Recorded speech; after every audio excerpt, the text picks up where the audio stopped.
मितव्ययी, मिताहारी, मितभाषी is fitness. तीनों का अगर मैं संयोजन करूं तो आपको कम खाना, कम बोलना, कम खर्चना, ये फिटनेस है। मतलब कि माइंडफुलनेस, क्या हम खा रहे हैं, क्या हम खर्च रहे हैं, कहाँ खर्च रहे हैं, क्या हम बोल रहे हैं, कहाँ बोलना है, कितना बोलना है, ये फिटनेस है। गुड मॉर्निंग फ्रेंड्स, मैं आपकी fitness coach doctor Suman Sharma आज आपके साथ चर्चा करूंगी कि हमारी जो हार्ट की धमनियां हैं वो ब्लॉक ना हो, और अगर थोड़ी बहुत ब्लॉक है तो मैं आपको बहुत सिंपल से 2-3 सूत्र बताती हूँ जिनसे एक तो आपके प्लाक बनेंगे नहीं, दूसरा अगर बने हैं तो वो थोड़ा बहुत उनको भी, बने हुओं को भी कम करने की क्षमता रखते हैं। सबसे पहले हमारे प्लाक जो बनते हैं, प्लाक क्या है? हमारी ध्वनियाँ जो हैं वो खून को लेके, शुद्ध खून को हमारे लेके ब्लड के हार्ट लंग्स के पास जाती हैं। लंग्स जो है वो ब्लड प्यूरिफाई करके हार्ट को देता है और हार्ट अपने सबको सप्लाई करता है। तो इस रास्ते को, इसको लेके जाने वाली जो नलियां हैं, धमनियां हैं, उनमें रुकावट जब होता है, जो हार्ट वाली धमनियां हैं, तो हम उसको ब्लॉकेज बोलते हैं। ब्लॉकेज के कारण मेन 2 हैं। नंबर 1 सेडेंट्री लाइफस्टाइल, और नंबर 2 हमारा खाना पीना। हम हमेशा अपनी फिटनेस में आपको बोलते हैं कि स्टे एक्टिव, हमेशा एक्टिव रहिए, चाहे एक्सरसाइज करिए, चाहे नीट करिए, अब दिन भर एक्टिव रहिए। दूसरा, हम हमेशा आपको खाने के लिए बोलते हैं बैलेंस डाइट लीजिए, मित आहारी मैंने बोला, और बैलेंस डाइट लीजिए, क्या खाना क्या नहीं खाना ये सब देखिएगा। तो 2 चीज़ों से ये होता है। प्लाक है क्या? हमारे खून के अंदर जब हम ज़्यादा ऐसा खाना खाते हैं, हमारे खून के अंदर फैट ज़्यादा होती है, हमारे खून के अंदर कोलेस्ट्रॉल ज़्यादा होता है, और हमारे जो धमनियां हैं उनके अंदर ये जमना शुरू हो जाता है। दम जम के धीरे धीरे ये उनको ब्लॉक कर देता है, रास्ता नैरो करता है। फिर उसके बाद 70% तक आपको कोई लक्षण नहीं आते। 70% के ऊपर जब बाधित रास्ता होता है, फिर आपको सांस लेने में दिक्कत, चेस्ट पेन, डिफरेंट तरह से आ सकते हैं। तो मेरा आज का चर्चा का विषय है कि आप यहाँ तक ना पहुंचे, आपके ये कोलेस्ट्रॉल बने ही ना, ये प्लाक बने ना, और अगर बने हैं तो जो मैं आपको टिप्स दे रही हूँ उनसे थोड़ी बहुत हद तक बने हुए भी ठीक हो जाएंगे। तो आइए जानते हैं इनके बारे में। फ्रेंड्स, नंबर 1, आप डाइट पे आइएगा। अगर मैं डाइट की बात करूं तो हम लोगों को, जैसा कि मीठा, मैदा, तला, इन 3 शब्दों के अंदर सब कुछ है। मैं इसको थोड़ा सा आपको बयान करती हूँ। अगर मीठा बोलने तो जो हमारी जितना भी रिफाइंड शुगर है वो सारे, चाहे वो गुड़ है, चाहे शहद है, चाहे लैक्टोस है, ग्लैक्टोस है, किसी भी रूप में जो शुगर है वो आपके अंदर ग्लूकोज को बढ़ाती है। जितना तो ग्लूकोज हमें चाहिए यूज हुआ, एक्स्ट्रा ग्लूकोज जो है वो आपका ब्लड शुगर बढ़ाएगा। शुगर बढ़ेगी, आपका कोलेस्ट्रॉल, ट्राइग्लिसराइड बढ़ेगा, ट्राइग्लिसराइड बढ़ेगा, वो आपके नलियां ब्लॉक करेगा। सेम अगर आप रिफाइंड ऑयल यूज करते हैं तो आपका ट्राइग्लिसराइड बढ़ेगा, ट्राइग्लिसराइड बढ़ेगा तो आपके प्लाक बनने की। अगर आप ज्यादा नमक यूज करते हैं तो आपका सोडियम बढ़ेगा, सोडियम आपका ब्लड प्रेशर बढ़ाता है, और ब्लड प्रेशर अगेन आपके नली प्लाक बनाने की क्षमता रखता है।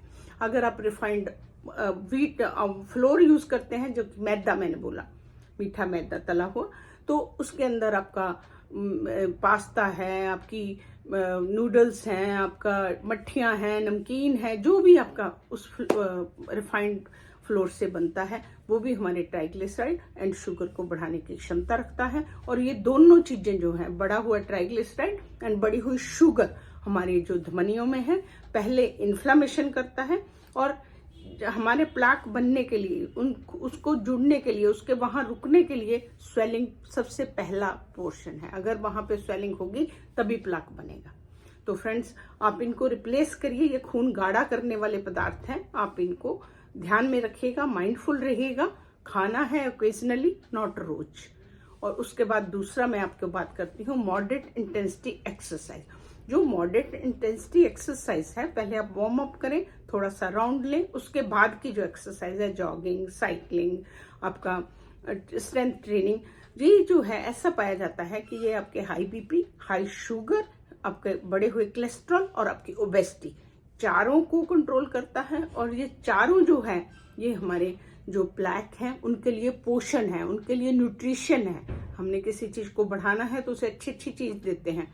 तो जिनके पास ये चारों हैं वो उनके प्लाक को बढ़ाने में मदद करते हैं। तो आप इन चारों चीज़ों को कंट्रोल करने के लिए हमारी जो मॉडरेट इंटेंसिटी एक्सरसाइज है वो काम करती है। तो आप 30 से 45 मिनट डेली, चाहे आप 3 टाइम में उसको करें, सुबह दोपहर शाम 15-15 मिनट करें, चाहे आप एक बार करें, जो भी जैसे भी करें, आप इसको अपने लाइफस्टाइल में डालिएगा।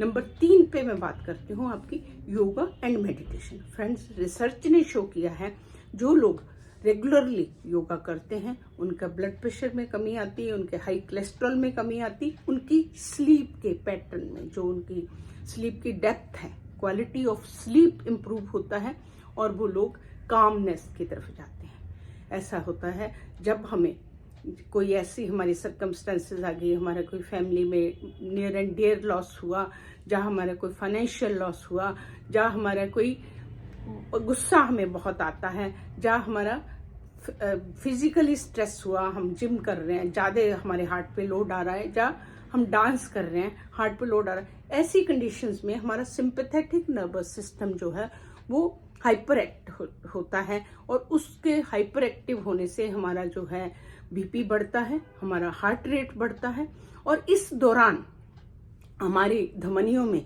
चाहे प्लैक छोटे भी हैं, वो अभी हमारी धमनी को अवरोध करने जितने बड़े नहीं हैं, परंतु इस स्ट्रेस के कारण उनके ऊपर जो पतली परत होती है उन छोटे प्लैक्स के ऊपर वो फट जाती है। वो फटने से वहाँ पे थक्का बन जाता है ब्लड का और वो थक्का आपकी धमनी को रोक देता है और that is sudden cardiac arrest, जो आप आए दिन सुनते हैं कि जिम कर रहे थे, उनको अटैक आ गया, डांस करते हुए स्टेज पे अटैक आ गया, चाहे किसी को नियर एंड डियर का लॉस हुआ उसके बाद उसको भी प्रॉब्लम आ गई। तो this is sympathetic hyper action.